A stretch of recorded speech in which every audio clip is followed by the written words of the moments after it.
औज़ुबिल्लाहिमिनश्शैतानिर्रजीम बिस्मिल्लाहिर्रहमानिर्रहीम। अस्सलाम वालेकुम, कैसे हैं आप सब।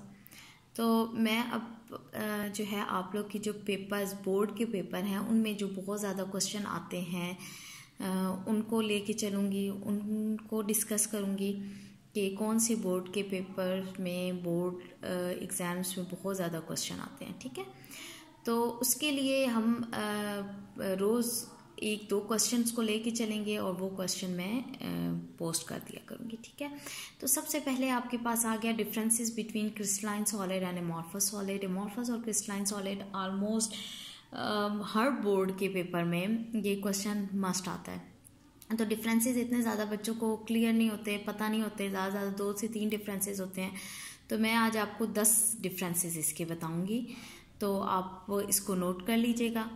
सबसे पहला डिफरेंस है क्रिस्टलाइन सॉलिड में कि ये इनकी जो इंटरनल अरेंजमेंट होती है पार्टिकल्स की वो वेल डिफाइन होती है। ठीक है, उनकी ज्योमेट्री वेल डिफाइन होती है, जबकि जो एमॉर्फस सॉलिड होते हैं वो वेल डिफाइन उसमें इंटरनल अरेंजमेंट पार्टिकल्स की नहीं होती। ठीक है, कि अरेंजमेंट बस एवं दी हुई होती है, कोई पार्टिकल इसके सही अरेंज नहीं होते।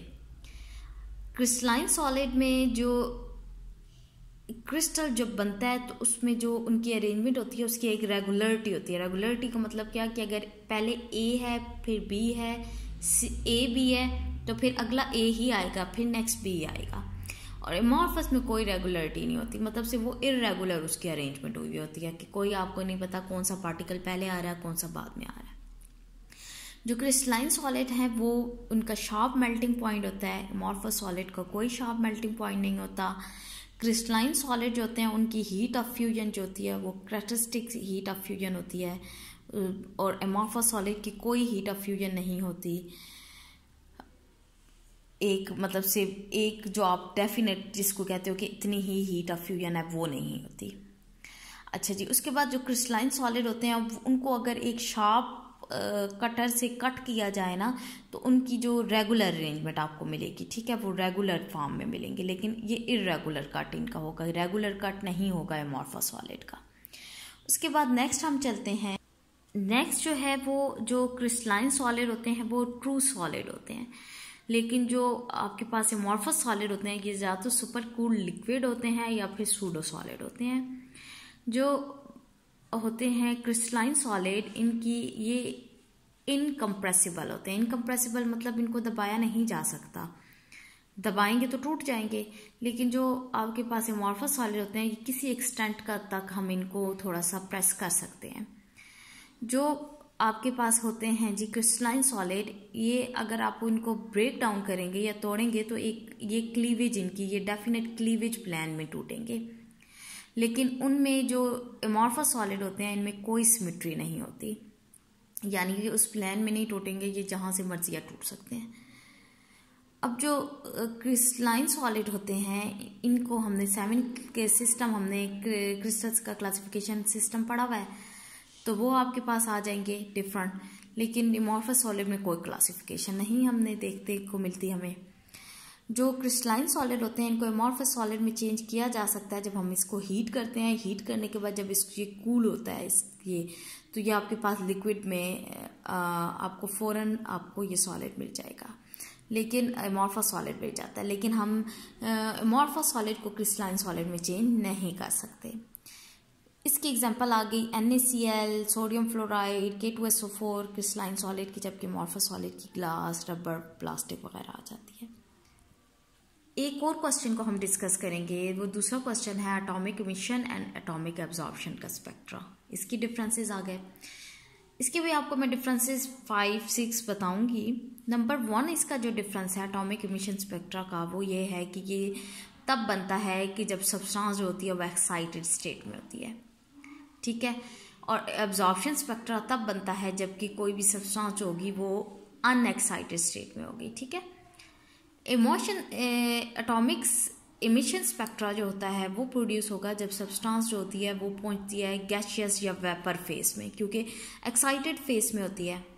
लेकिन एब्जॉर्प्शन स्पेक्ट्रम जो होता है वो गैसेस के जरिए बनता है या फिर ट्रांसपेरेंट लिक्विड या सॉलिड की मौजूदगी में बनता है। एटॉमिक्स इमिशन जो होती है, ये स्पेक्ट्रा जो होता है ये मुश्तमिल होता है कलर लाइन पे।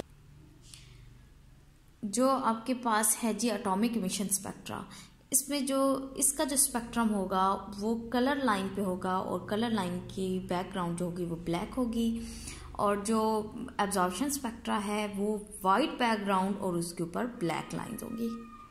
उसके बाद जो एटॉमिक इमिशन स्पेक्ट्रा है ये आपको देगा इमिशन, इसमें जो स्पेक्ट्रम बनता है वो इमिशन स्पेक्ट्रम बनता है, और जो इमिशन स्पेक्ट्रम होगा सोडियम का वो आपको 2 येलो लाइन देगा, लेकिन जो एब्जॉर्प्शन स्पेक्ट्रा होता है सोडियम का वो आपको 2 डार्क लाइन देता है। इमिशन स्पेक्ट्रा बनता कैसे है, जब कोई भी एक्साइटेड इलेक्ट्रॉन जंप करेगा हायर टू लोअर एनर्जी। अब हायर एनर्जी में है, हायर से जब कम एनर्जी में आएगा तो देखें उसके पास एनर्जी ज़्यादा थी, ज़्यादा से जब कम एनर्जी में आएगा तो वो जाहिर बात है एनर्जी को रिलीज़ कर रहा है। जब एनर्जी रिलीज़ हो गई तो अब उसके पास कम एनर्जी बच गई है, ठीक है, कम एनर्जी बच गई है, तो अब आपके पास जो स्पेक्ट्रा बनेगा वो कलर लाइन का होगा और इमिशन स्पेक्ट्रा होगा। इमिशन का मतलब क्या, वो अपनी एनर्जी निकाल रहा है क्योंकि वो हायर से लोअर में आया है। एब्जॉर्प्शन कब बनेगी, एब्जॉर्प्शन तब बनेगी जब इलेक्ट्रॉन एनर्जी को एब्जॉर्ब करेगा, जाहिर बात है उसके पास कम एनर्जी है, वो लोअर ऑर्बिट में है, लेकिन जब वो हायर ऑर्बिट में जाएगा तो वो एनर्जी को लेगा, लेने के बाद हायर में जाएगा, तो वो एनर्जी जब दूसरों से लेगा तो वो एनर्जी उसकी एब्जॉर्ब हो गई, ठीक है, एब्जॉर्ब होने के बाद वो अगले हायर स्टेट में गया है, ठीक है। तो ये आपके पास जो रेडिएशन है ये इससे आपको डार्क लाइन रेडिएशन मिलेंगी, ठीक है। तो आप इसका जो स्पेक्ट्रा है वो भी वहाँ पे बुक में इसकी डायग्राम बनी हुई होगी, एक आप वो डिफरेंस भी इसके साथ ऐड कर सकते हैं, ठीक है।